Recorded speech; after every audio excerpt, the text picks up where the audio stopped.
সূরা আল কাফিরুন। বিসমিল্লাহির রহমানির রহিম।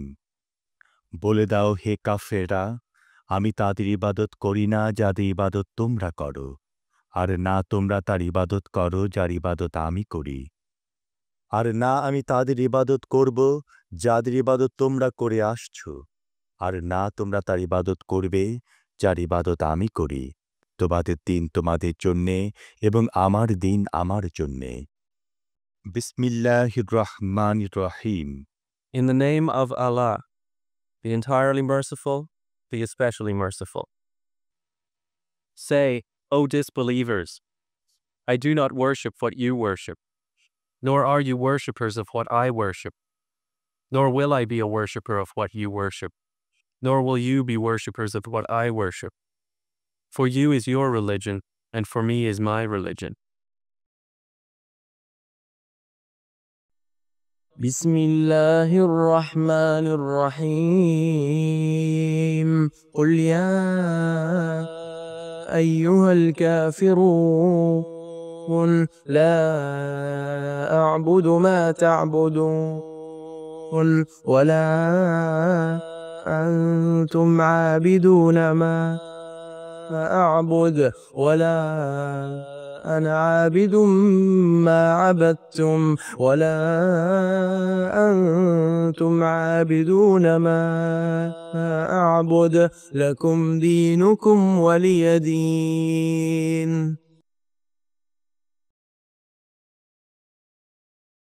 প্রথম আয়াতে কারিমার মধ্যে আল্লাহ রাব্বুল আমিন যখন অবতীর্ণ করলেন কুল ইয়া আইয়ুহাল কাফিরুন, কি বলছেন আল্লাহ রাব্বুল আমিন? আল্লাহ রাব্বুল আলামিন বলছেন, হে রাসূল আপনি ঘোষণা করুন। আপনি কি ঘোষণা করবেন? কুল ইয়া আইয়ুহাল কাফিরুন, হে কাফেরের দল, তোমাদের জন্য আমি রাসূল বলছি।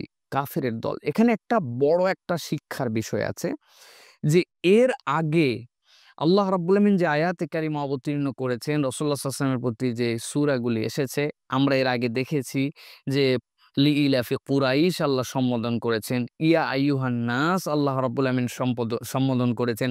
অনেক সময় পরোক্ষভাবে আরাআইতাল্লাযী, অথবা দেখা যাচ্ছে যে আলাম তারা, আপনি কি দেখেন না, এরকম বিভিন্ন কিছু সম্বোধন করেছেন। কিন্তু এইটা গায়ে জ্বালা ধরিয়ে দেওয়ার মতো কিন্তু একটা সম্বোধন। আল্লাহ রাব্বুল আমিন বললেন কুল ইয়া আইয়ুহাল কাফিরুন, হে রাসূল আপনি কাফেরদেরকে বলেন। আল্লাহ রাব্বুল আলামিন এই আয়াতের মাধ্যমে কিন্তু ঈমানদার এবং ঈমানহীন মুশরিকও বলেন নাই। আল্লাহ রাব্বুল আলামিন কাফের বলে তাদেরকে সম্পূর্ণ আলাদা একটা দল বানিয়েছেন। কাফের শব্দটি কিন্তু অনেকের খুব গায়ে জ্বালার শব্দ। আমরা আমাদের ইভেন তো আমাদের সামাজিক যোগাযোগ মাধ্যমেও দেখতে পাই কাফের শব্দ কিন্তু সহ্য করতে পারে না। এইজন্য আমরা লিখার সময় আমরা কিন্তু আস্তে, আস্তে করে ভাগ, ভাগ করে আমরা লিখি। তো যাতে করে রোবট ধরতে না পারে। তার মানে এই শব্দটা ওই মক্কাবাসীদেরকে আল্লাহ রাব্বুল আমিন যে অবতীর্ণ করেছেন তখন থেকেই এটা হচ্ছে গায়ে জ্বালা ধরা একটা শব্দ।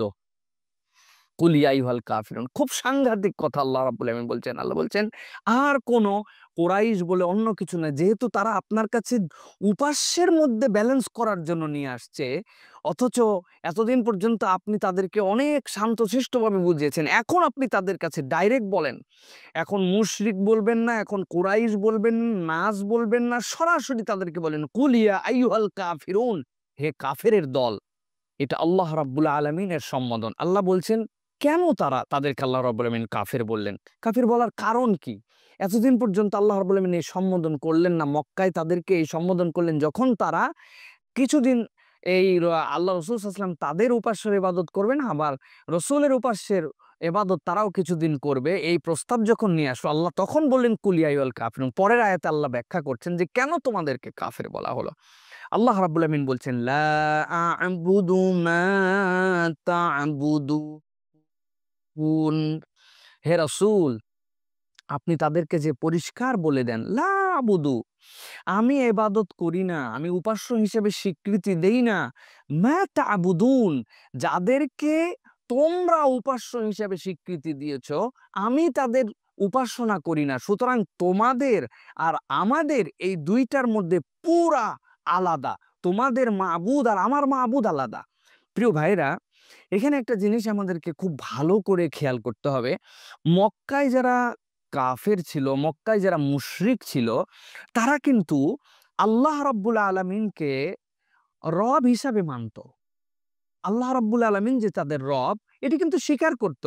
কোরআনের আয়াত কিন্তু এটা স্বীকৃতি দিচ্ছে তাদের কাছে যে আল্লাহ রাব্বুল আলামিন বলছেন, রাসূল আপনি জিজ্ঞাসা করেন, ভালো করে বোঝেন, কোরআনের আয়াতের মধ্যে সূরা মুমিনুনের মধ্যে এসেছে, মাইয়ারযুকুকুম মিনাস সামাই ওয়াল আরদ।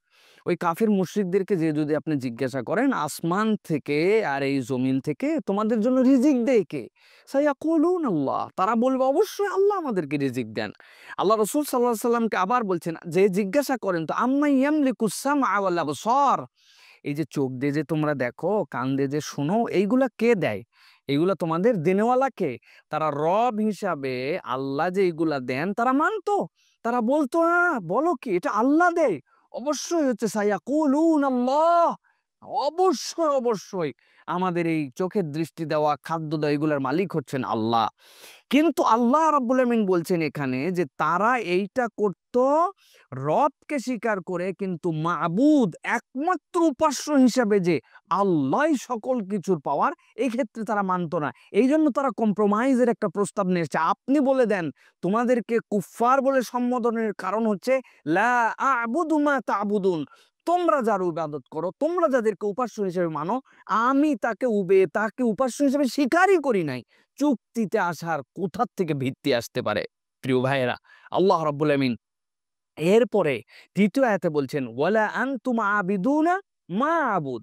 দেখেন এইটুকু বললেই কিন্তু পরিষ্কার হয়, কিন্তু আল্লাহ রাব্বুল আমিন এইটাকে একদম পরিষ্কার করে দেওয়ার জন্য বলছেন ওয়ালা আনতুম আবিদুনা মা আবুদ। আগে বলছে আমি যার ইবাদত করি তোমরা তার ইবাদত করো না, এবার বলছেন তোমরা যার ইবাদত করো আমি তার ইবাদত করি না। বুঝতে পেরেছো কথাটা কি পরিষ্কার? আমরা মাঝে মাঝে বলি না যে একই জিনিস, তোমাকে কি বুঝাতে পারলাম?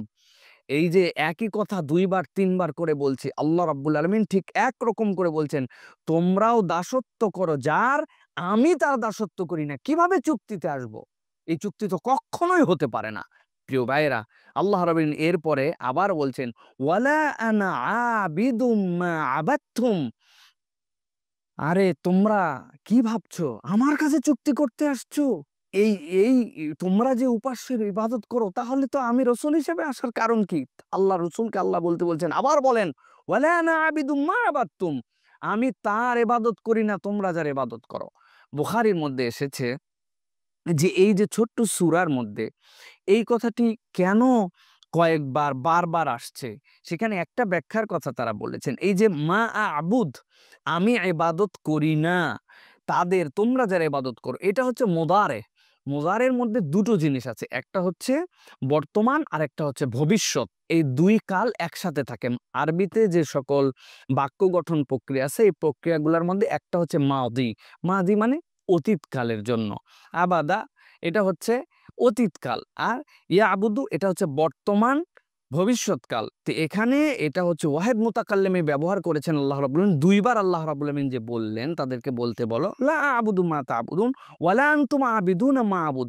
এটার দ্বারা আল্লাহ বুঝাচ্ছেন যে মুফাসসিররা ব্যাখ্যা করছেন যে তাদেরকে বলে দেন আমি বর্তমানেও ইবাদত যার করছি তোমরা তার ইবাদত করো না, এবং ভবিষ্যতেও আমি যার ইবাদত করব তোমরা তার ইবাদত করো না। বর্তমান এবং ভবিষ্যৎ দুটাই পরিষ্কার, কোনো কালে কোশ্চিন কালেও তোমাদের সাথে মিলবে না।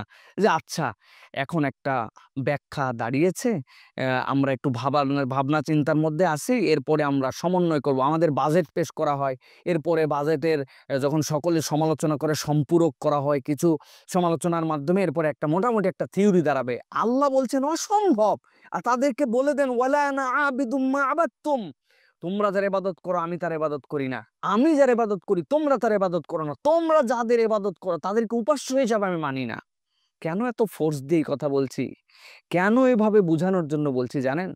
এই সূরা কাফিরুনের শেষ একটা আয়াত এবং সূরা কাফিরুনের এই ব্যাখ্যাগুলো আমাদের মধ্যে এখন একটু হালকা হয়ে গেছে। আমরা ইমানের দাবিতে আমরা লিবারেল হতে হতে আমাদের ইমানকেও লিবারেল বানিয়ে ফেলছি। প্রিয় ভাইয়েরা, এই সূরা বুঝার মাধ্যমে অনেকের ইমান শিরকের থেকে সম্পূর্ণ বিচ্ছিন্ন হয়ে যাবে। আবার অনেকে না বোঝার কারণে শিরকের মধ্যে নিমজ্জিত ঈমান হারা হয়ে যেতে পারে। রাসূলুল্লাহ সাল্লাল্লাহু আলাইহি সাল্লাম ফজিলতের কথা আপনাদের মনে আছে। ফজরের সুন্নাতের মধ্যে এই সালাত পড়তে, এই দোয়া পড়তেন, এই সূরা কাফিরুন পড়তেন। কেন পড়তেন? ঘুমের থেকে উঠার পরে আল্লাহর কাছে প্রথম স্বীকৃতি সালাত যেটা তিনি দিচ্ছেন, সেটার প্রথমে পড়ে নিতেন কুলিয়াউল কাফিরুন। মাগরিবের পরে কেন? দিনের শুরু হলো এইটা, দিনের সূর্য চলে গেল, এরপরে আল্লাহর কাছে আমি যেটা আমার ফরজের বাহিরে আমি যেটা আমার ব্যক্তিগত আল্লাহর কাছে যে সালাতটা পেশ করছি, রাসূল সাল্লাল্লাহু আলাইহি ওয়াসাল্লাম পেশ করছেন, সেখানেও প্রথমে স্বীকৃতি দিতেন। এত সহজ বিষয় নয়। রাত্রে শুতে যাচ্ছেন, আপনি আল্লাহর কাছে বারাআতুম মিনাশ শিরক থেকে বেরিয়ে যাচ্ছেন। এটা খুবই সাংঘাতিক প্রিয় ভাইয়েরা। এরপরে আল্লাহ রাব্বুল আলামিন পঞ্চম আয়াতে কারিমার মধ্যে বলছেন, খেয়াল করেন, আল্লাহ রাব্বুল আলামিন বলছেন, ওয়ালা আনতুম আবিদুনা মা আ'বুদ। ৩ নম্বর আয়াত আর ৫ নম্বর আয়াত একই আয়াত। আল্লাহ রাব্বুল আলামিন বলালেন, এর দ্বারা যেটা বললাম, আগেরটা বলিয়েছিলেন তোমরা এখন যার উপাসনা করছো আমি তার উপাসনা করি না, ভবিষ্যতেও তোমরা যার ইবাদত করো আমি তার ইবাদত কশ্চিনকালেও করতে পারি না। তাহলে প্রিয় ভাইয়েরা, এই যে কাফির মুশরিকরা যে সকল কাজ করত, তারা কি মনে করত?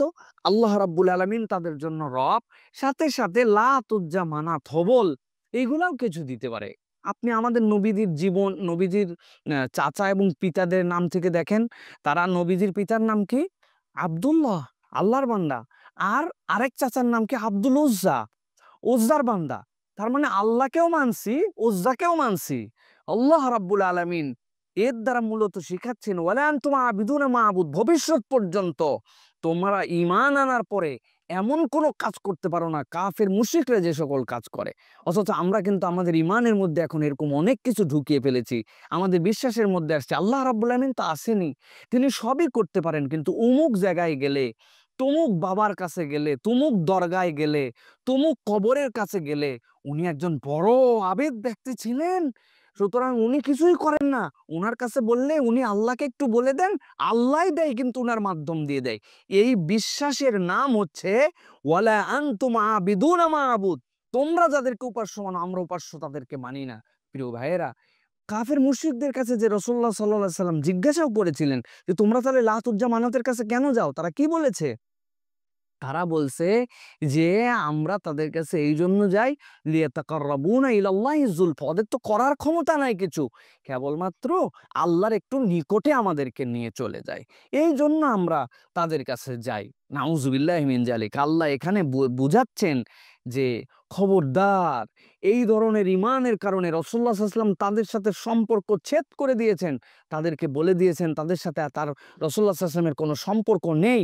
এরকম ঘোষণা আল্লাহ রাসূল সাল্লাল্লাহু আলাইহি ওয়াসাল্লামকে আল্লাহ রাব্বুল আমিন দিয়েছিলেন তাদের মাধ্যমে।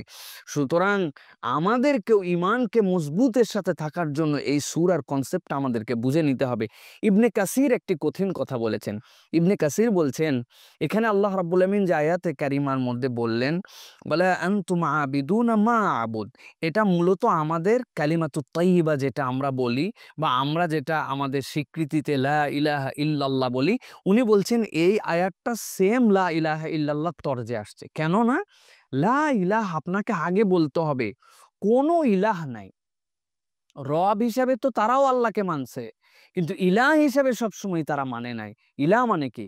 ইলাহ মানে আপনার আইনদাতা, জীবনদাতা, বিধানদাতা, একমাত্র যিনি আপনার ইবাদত পাওয়ার যোগ্যতা রাখেন তিনি হচ্ছেন আপনার রব, তিনি হচ্ছেন আপনার খালিক, তিনি হচ্ছেন আপনার মাবুদ, তিনি হচ্ছেন আপনার আল্লাহ। আপনি আগে বলেন লা ইলাহা, কোনো ইলাহ নাই, আগে স্বীকার করতে হবে কিচ্ছু নাই। ওয়ালা আনতুম আবিদুনা, তোমরা যত উপাস্যের, যত ধরনের উপাস্যের ইবাদত করো, মা আবুদ, না আমি তাদের ইবাদত করি না, করিও না, করিও নাই, করবও না। লা ইলাহা, ইলাহা নাই, তবে আছে কি? ইল্লাল্লাহ, কেবলমাত্র আল্লাহ আছেন, এছাড়া আর কোনো ইলাহা নাই। আপনাকে ঈমানের এই বিষয়ে স্বীকৃতিটা মজবুত করে দিতে হবে। প্রিয় ভাইয়েরা, আমাদের মধ্যে এরপরে যে শেষ আয়াতে কারিমা, এই আয়াতে কারিমার মাধ্যমে আমরা বুঝতে পারবো যে আসলে আল্লাহ রাব্বুল আলামিন ফাইনাল কি কথা বলছেন। এই আয়াতে কারিমার মধ্যে আমরা আমাদের ইমানকে মজবুত করতে পারি, ইমানকে হারিয়েও ফেলতে পারি। কি বলি আমরা? লাকুম দীনুকুম ওয়ালিয়াদিন। আল্লাহর কাছে আমরা এরপরে আল্লাহ শিখিয়ে দিচ্ছেন, হে রসুল আপনি তাদেরকে বলে দেন, তোমাদের জন্য তোমাদের দিন, আমার জন্য আমারটা। এই আয়াতে কারিমা প্রথমে আপনাকে ব্যাখ্যা বুঝতে হবে কোরআন থেকে, কারণ ফাসসারাল কোরআন বিল কোরআন, কোরআন নিজেই কোরআনের আরেক আয়াত দিয়ে ব্যাখ্যা করে। এই আয়াতের ব্যাখ্যা কি? লাকুম দীনুকুম ওয়ালিয়া দিন। আমরা এটাকে অপব্যাখ্যার পর্যায়ে নিয়ে চলে গেছি, না বুঝে আমরা এটাকে যা ইচ্ছা যাচ্ছে তাই ব্যবহার করেছি।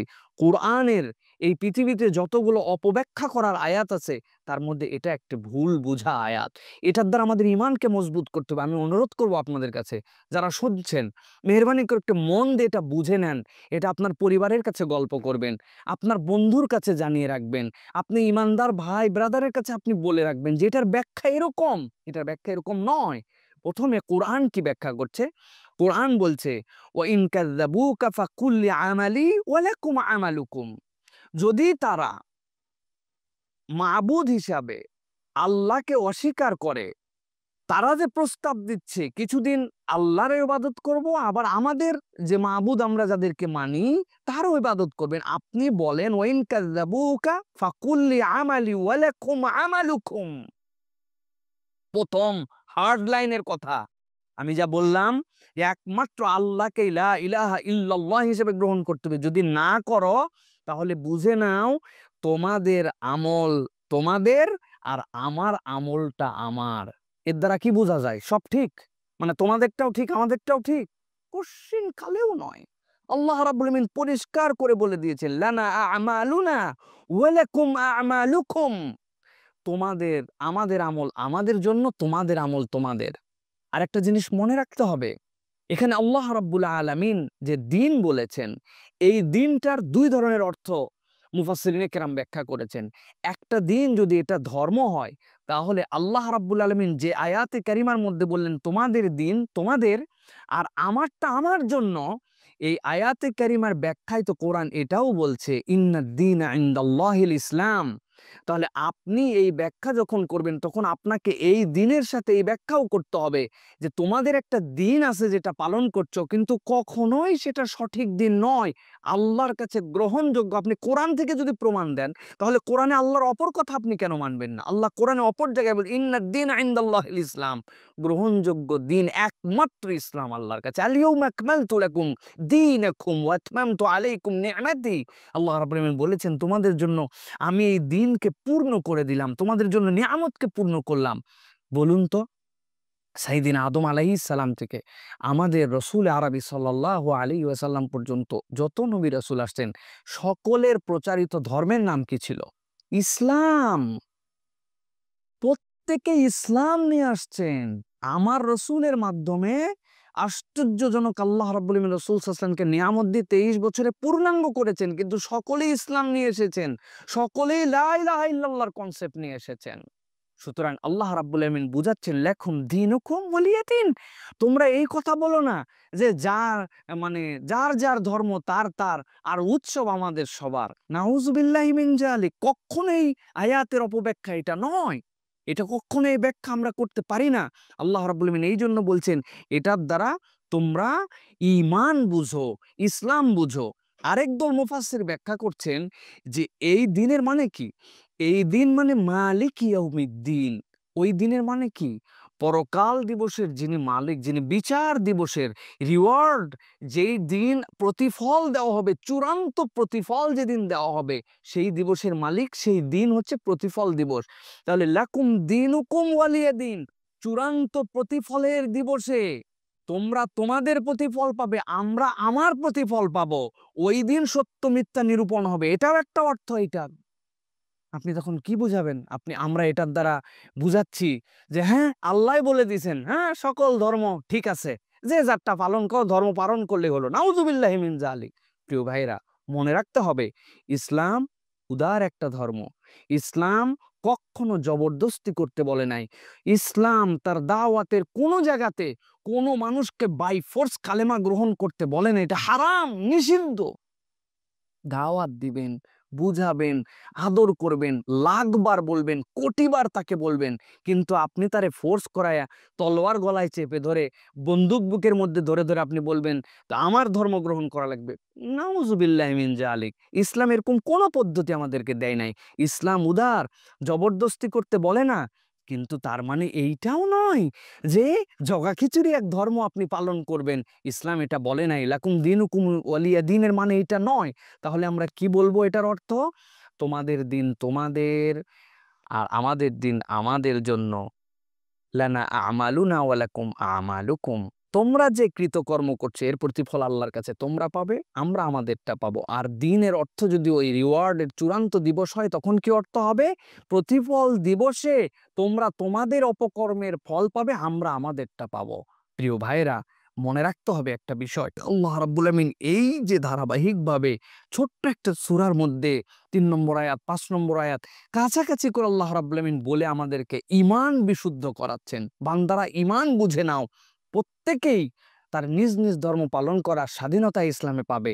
এখানে কোনো জবরদস্তি কেউ করতে পারবে না, কিন্তু হকটা আপনাকে জেনে রাখতে হবে। আপনি কখনোই বলতে পারবেন না যে ধর্ম যার যার, উৎসব সবার। নাউজুবিল্লাহি মিন জালিক। এটা ইসলামের কনসেপ্টের মধ্যে পড়ে না।